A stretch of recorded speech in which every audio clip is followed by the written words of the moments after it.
Good morning students, कैसे आप लोग। आज हम आपके लिए कक्षा 10 SST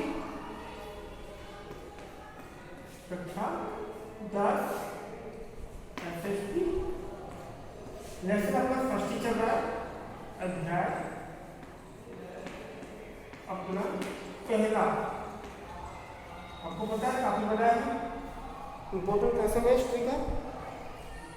हमने अब तक मौर्यकालीन शासकों का परिचय, पहले तो हमने महाजनपद, उनका राजस्थान में कितने महाजनपद थे उनका उल्लेख किया।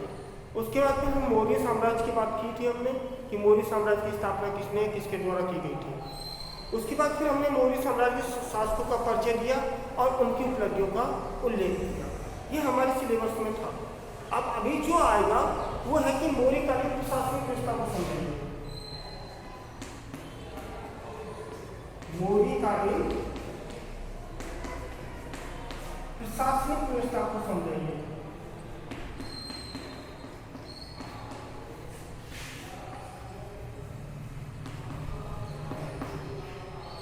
ये 4 नंबर का क्वेश्चन हो सकता है।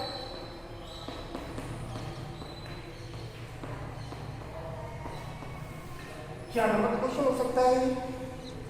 अब जैसे कि हम पहले बात कर चुके हैं कि कोई भी समाज, कोई भी शासन हो, उसमें उसको शासन के संचालन के लिए प्रशासन की जरूरत जरूर पड़ती है। राजा हो या लोकतंत्र हो या राजतंत्र हो या सैनिक तंत्र हो, कोई सा भी शासन व्यवस्था हो तो उसमें प्रशासन की जरूरत पड़ती है। तो हम यहाँ पे देखेंगे कि मौर्यकालीन जो प्रशासन है, शासन कैसे चलाया जाता था, कौन कौन लोग उसको चलाते थे और किस किस प्रकार से उनका वर्णन किया गया है। तो हम देखो पहले देखते हैं कि केंद्रीय प्रशासन। हमने आज भी देख लो कि मौर्यकालीन जो शासन व्यवस्था है वो अब तक के इतिहास की उत्कृष्ट शासन व्यवस्थाओं में से एक मानी जाती है, मौर्यकालीन शासन व्यवस्था। तो वर्तमान में जब हम देखते हैं तो हमारे भी जो प्रशासन है उनको कई भागों में बांटा गया है।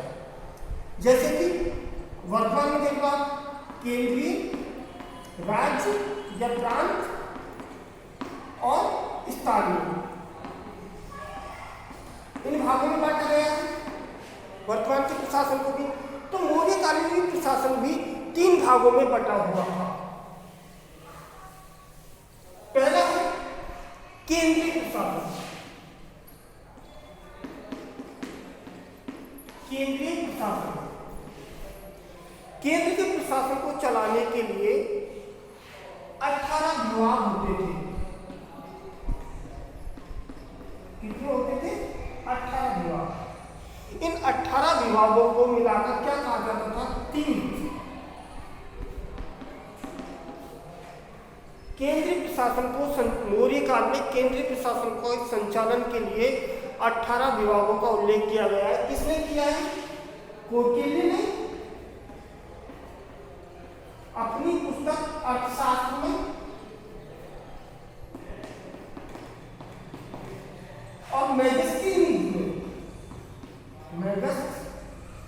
ने अपनी पुस्तक इंडिका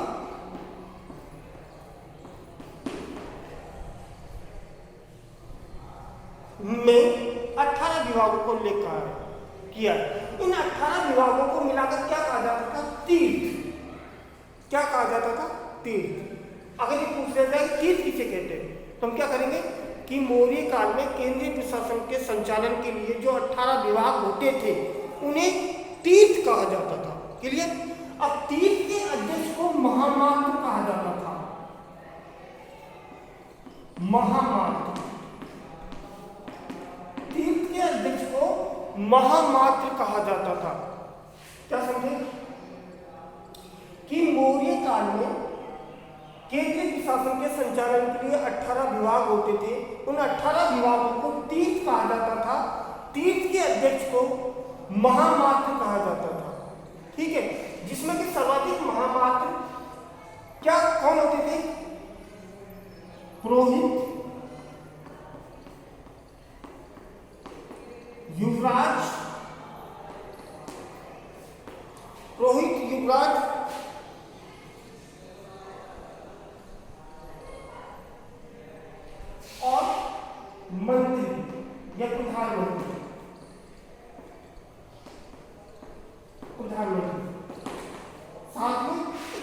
कभी भी होता था।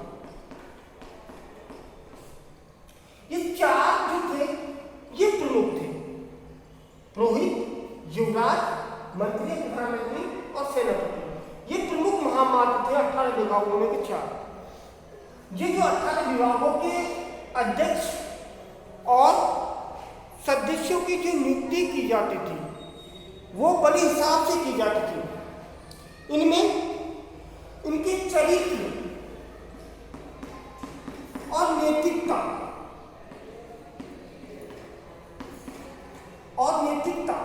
के आधार पर उनकी नियुक्ति की जाती थी।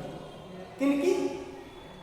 18 विभागों के अध्यक्ष जो महामात्र होते थे उनकी नियुक्ति उनके चरित्र और नैतिकता को परख कर की जाती थी, जिसे उपदा परीक्षण कहा जाता था। उपदा परीक्षण, उपदा परीक्षण किसे कहेंगे? पूछा जाए 1 नंबर का कि मौर्य काल में जो तीर्थों के अध्यक्षों की नियुक्ति की जाती थी उनके चरित्र को भली भांति से जांच परख करके नैतिकता के आधार पर की जाती थी, जिसे उपदा परीक्षण कहा जाता था। जिसे उपदा परीक्षण कहा जाता था। क्लियर यार है? अब इसके अतिरिक्त इनके और विभाग थे।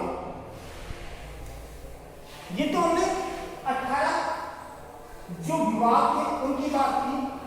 इसके अतिरिक्त समाहर्ता, ये भी विभाग था।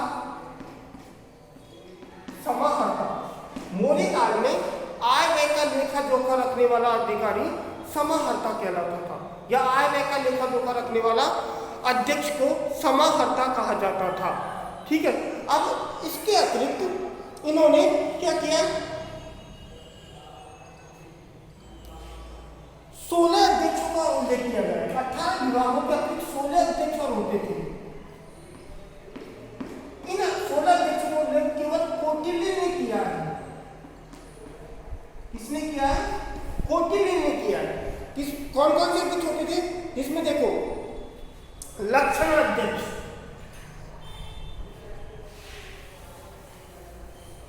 सोलह जो अध्यक्ष होते थे जिनमें के प्रमुख देखो लक्षण अध्यक्ष,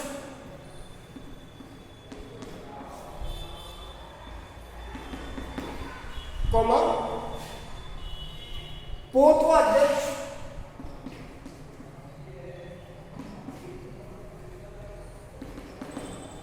कौमा सीता अध्यक्ष,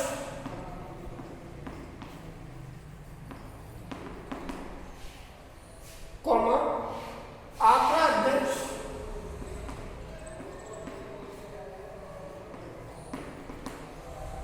कौमा पणा अध्यक्ष,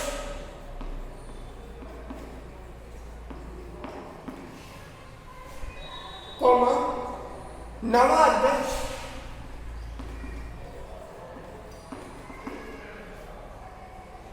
कौमा सूना अध्यक्ष,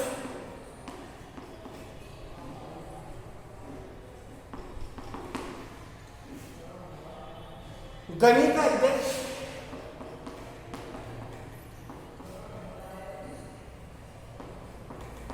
गणित अध्यक्ष, मुद्राध्यक्ष, ये प्रमुख होते थे। लक्षणाध्यक्ष का काम मुद्रा तथा टकसाल, मतलब मुद्रा का कैसे मापन हो, मुद्रा कौन बनाए, टकसाल जहां सिक्के ढाले जाते हैं उसका अध्यक्ष होता था। शुल्काध्यक्ष और होता था शुल्काध्यक्ष, जो कि जिसे वर्तमान में कर बोल सकते हैं, कर लेने का कार्य करता था। उसके बाद पोतवाध्यक्ष, पोत मतलब नाव, समुद्र या नदी में जो नाव चलाती थी उनके अध्यक्ष को पोतवाध्यक्ष बोलते थे। सीता अध्यक्ष जो राज्य की जमीन थी, भूमि, कृषि और भूमि के अध्यक्ष को सीता अध्यक्ष बोलते थे। आंकड़ा अध्यक्ष ये खान विभाग का अध्यक्ष होता था। कौन सा? खान विभाग का। आपके पीडीएफ में सारे अध्यक्षों का नाम और उनका वो भी दिया गया है। खान अध्यक्ष होता था। पणा अध्यक्ष व्यापार का अध्यक्ष होता था। नवा अध्यक्ष नौसेना का अध्यक्ष होता था, सेनाध्यक्ष भूषण खाने का या जहां पशुओं को काटा पीटा जाता था उसका अध्यक्ष होता था, गणित अध्यक्ष वेश्यावध्यक्ष होता था, ठीक है। और मुद्रा का मापन को करने के लिए ये प्रमुख अध्यक्ष होते थे। ये हमने पढ़ा इसका केंद्रीय प्रशासन। अब हम इसका प्रांतीय प्रशासन को पढ़ेंगे।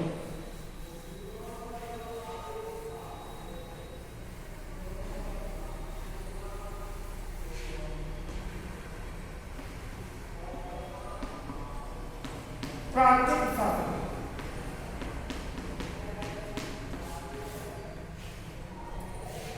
प्रांतीय प्रशासन विकेंद्रीकरण के आधार पर था।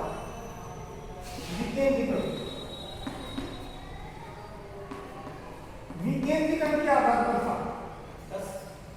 10 मिनट। विकेंद्रीकरण का यह है कि जहां शासन की शक्तियां बटी हुई होती है उन्हें विकेंद्रीकरण कहा गया।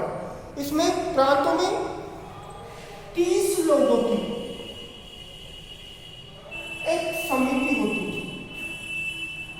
जिसमें पांच समितियां बनाई गई थी। एक मिनट सॉरी 6 समितियां थी। 6 समितियों में 5 सदस्य होते थे और वो सदस्य प्रांतों के प्रशासन को देखते थे। कल